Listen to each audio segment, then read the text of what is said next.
If you want your bass to hit hard, stay clean, and dominate the stage, then today's amp might just be your secret weapon. Today we're going to have a look at my favorite bass amp in the Line 6 Helix lineup, the Ampeg SVT-4 Pro. Its tone, its history, and why bass players around the world have been in love with it for years. Let's have a look.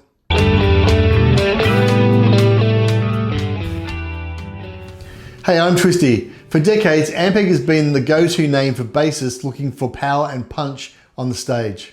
And in the late 90s, they released their SVT-4 Pro rack-mounted monster. It blends the warmth and tone of a tube amp whilst adding the power and reliability of a transistor amp. It quickly became a favourite of bass players looking for clarity at high volume and flexibility in their EQ system. As stages got louder, amps needed to get louder, and the SVT-4 Pro hit that with more. It's a rig that can take everything from staging gigs to sweaty pub shows. Think of the SVT-4 Pro's tone like a 70s muscle car. It's got the growl, it's got that torque, but it's also very smooth on the highway. You can feel the power under your feet, but it's controlled and classic. This is the SVT-4 Pro.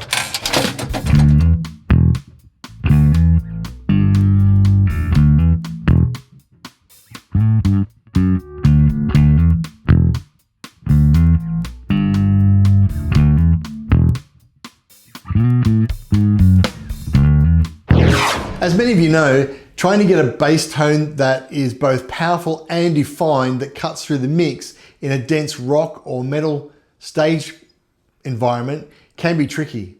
Going for too much low end, you'll drown in mud. If you boost the tops, then you're competing with the guitars and you'll start to lose some punch. And when you're playing with loud guitars, you need that mid-range punch that'll cut through the mix without sounding harsh. The value of the SVT-4 Pro is that it gets you that mid-range growly tone that's well known and loved for the SVT, but also gives you lots of headroom with that transistor amp back end. The 4 Pro was released in the late 90s as a modern, high-powered evolution of the SVT line. While bassists love that SVT tube sound with the warmth and the growl and the power, the tubes in the pre were great for the tone, but the tubes in the back end were very unreliable when you were a traveling musician. So they were looking for something else. So the SVT-4 Pro was designed with that transistor back end to give much more headroom and more reliability of a traveling amp. It's defined as a hybrid bass amp. So the preamp stage is still tube based to give you that warmth, drive that you're looking for. And that comes with 12 AX7 tubes. And then the solid state power section delivers 1200 watts at 4 ohms. With a transistor back end and a rack mounted design, it was clear that Ampeg was targeting the up and coming Gallien-Kruger 800s, but adding Ampeg's SVT tube warmth to the front end that the Krugers didn't have. And that 1200 watts at 4 ohms meant there was stacks of headroom available for regardless of the environment you were playing in. And did I mention 1200 watts is really loud?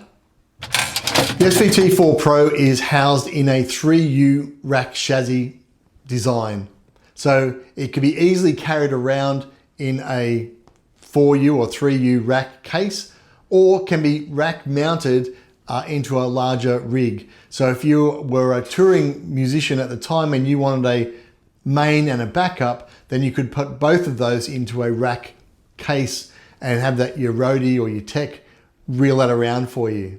In bridge modes, it delivers 1200 watts at 4 ohms, or it could be bi-amped into 600 watts per side at 2 ohms.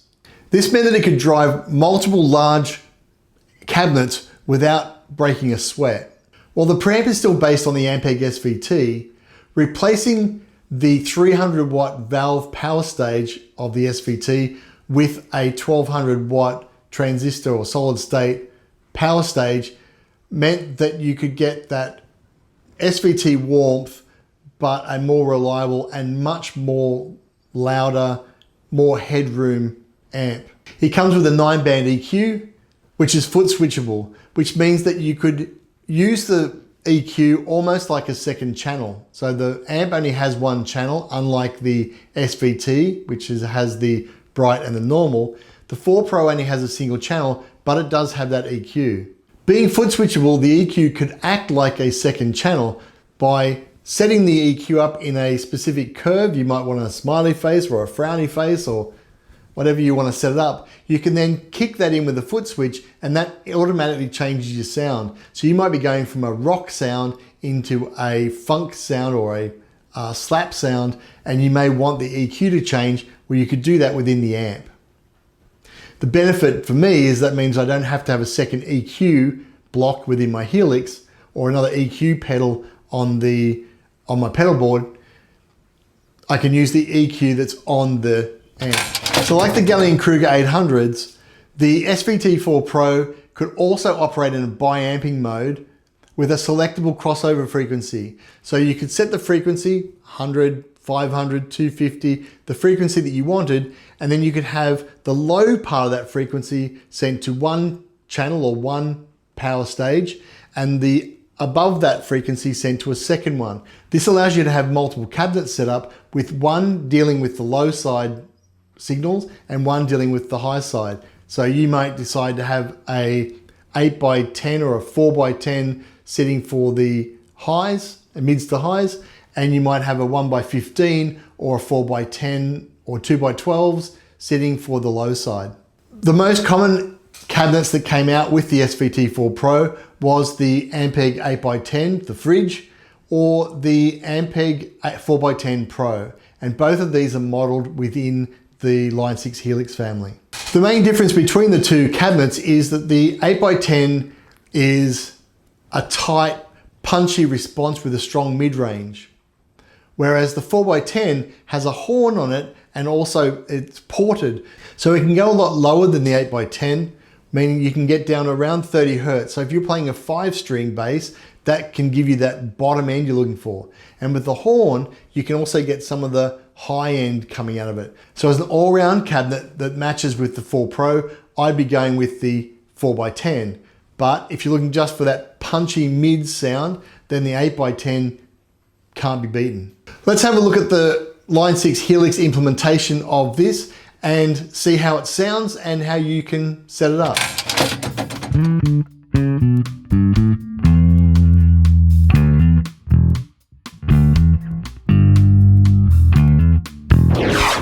I'm using my Yamaha BB734A. I'm using it in passive mode. I've got the tone control up and back a little bit, and I'm using just the P pickup in this. So it's effectively acting like a P bass for this exercise. So in my signal path, I've got a compressor. I'm running that thresholds at about -24, so quite low. But 4:1 ratio, and that's just to clean up my playing and to make sure that the signal that's going to the amp is dynamically appropriate. Not too high, not too low, just nice clean signal coming through. I then have the SVT-4 Pro, which I'll come back to, and then I've added a dual cab configuration, and we'll come back to the cabs again in a moment. So with the 4 Pro, I've got drive, which is driving the tubes in the preamp, and you can go from that nice clean to warm to overdriven sound by increasing the drive from 0 to 10.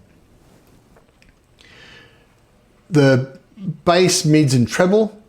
In the mids, I've got same as the SVT, a frequency selectable mid-range. What we've got selected at the moment, option 3, I think is about 800 Hertz, but I'll confirm and put on the screen what the actual frequency is. The channel volume, this is the volume of the module or the block in the path, doesn't change the tone. And then I've got the master volume, which is the master volume of the power stage. In this case, it's a transistor stage, so you see we don't have the sag, ripple, hum that you would get on the SVT itself, because there's no valves or tubes in that power stage. So there's no control over them. I have an ultra low, ultra high, and a bright, and then the graphic EQ. So as I mentioned before, you can foot switch on and off the EQ, and I'll give that a go in a sec.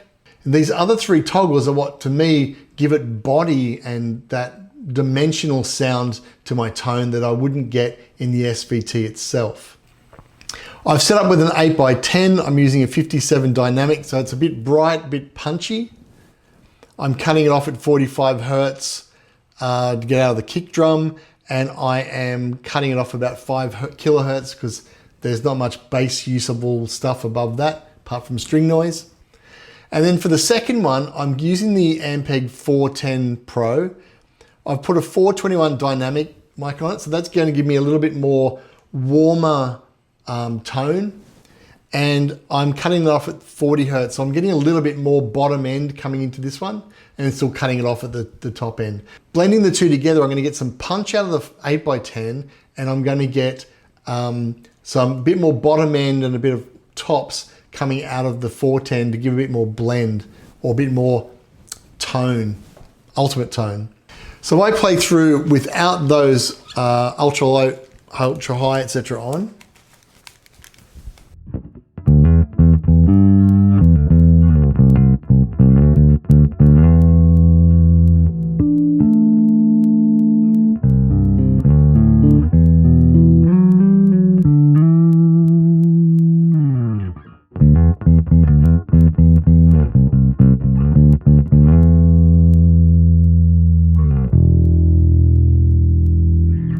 Sounds okay, but it's a bit on the bright side to me. So watch what happens when I put the ultra low on.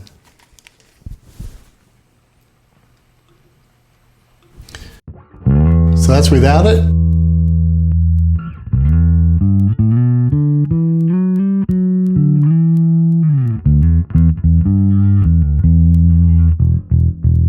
See how it just gives that bit of a bump in that lower mids, which I really like. Now, if I turn that off and put the ultra high, so here's without the high.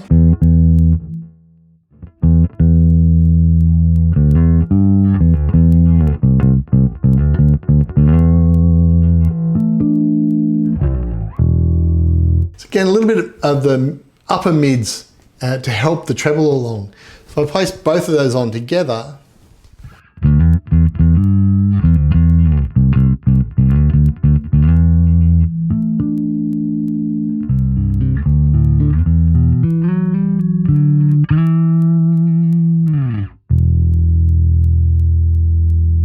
To me, that sounds a lot more overall warm, but still articulate.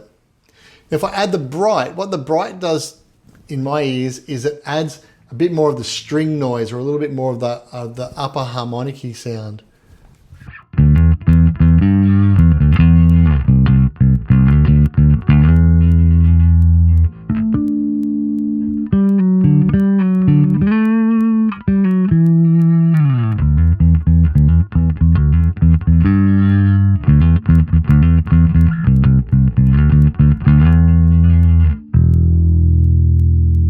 So with all three of those on, that to me gives you that, it makes it almost three-dimensional in my head as I'm playing it through. Now you can play around with the EQ there. Now personally, I don't use the EQ very much, but it's there if I wanted to. Now I've just done a smiley, frowny face. I've just pushed all the mids so you can get a different sound. I wouldn't necessarily set it this way, but this is just to give you an idea of what the EQ does. And with it on,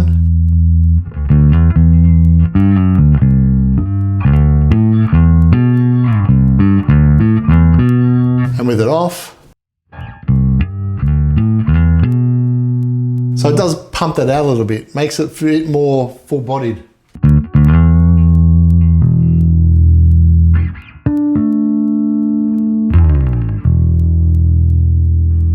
Now that's fairly bright, fairly usable then as a starting point to then, if you add an overdrive pedal in the beginning of it, you can then use that as the core tone to drive a bit more aggressive. If I turn up the overdrive or the drive, I really don't like that distorted sound, but I'll give you an idea.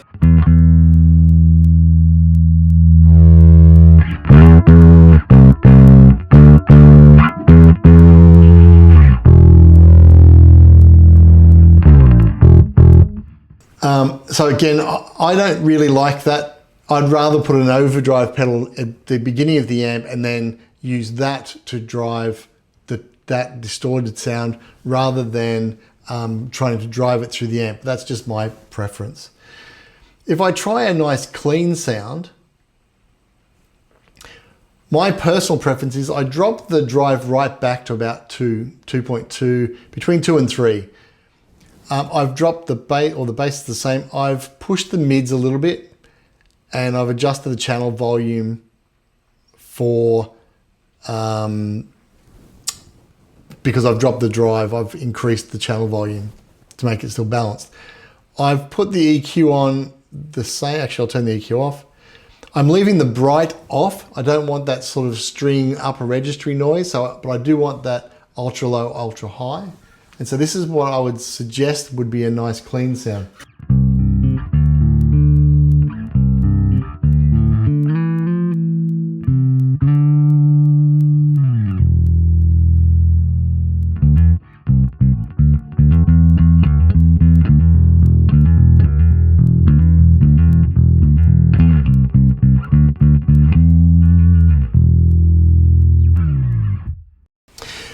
For me, that's the sound of an SVT that I like. Again, I like that ultra low. If I take those off, this is what it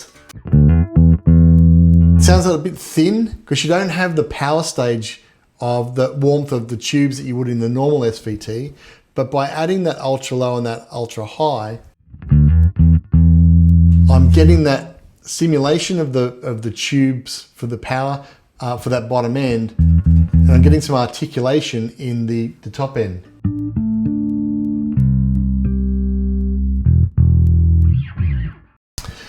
Of course, the sound will change if you change the cabinets and the mics. The 57 dynamic is quite bright. If I change that over to a 421 or one of the dynamic mics, that will become a bit warmer. And you can also play around with that 4x10. You can take them off if you want. If you don't want to have that dual cab, then that's okay. But to me, that blends that out and gives it a lot more warmer. Give the punch plus the warmth, and that mixture to me sounds okay. And of course, if you check out this video, you can always have a look at how you do parallel processing, so move the cabs onto separate paths and EQ them differently, or even have multiple SVTs. But that's for another video.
So to me, the SVT-4 Pro is the most versatile amp that's available on the Helix stack for bass players.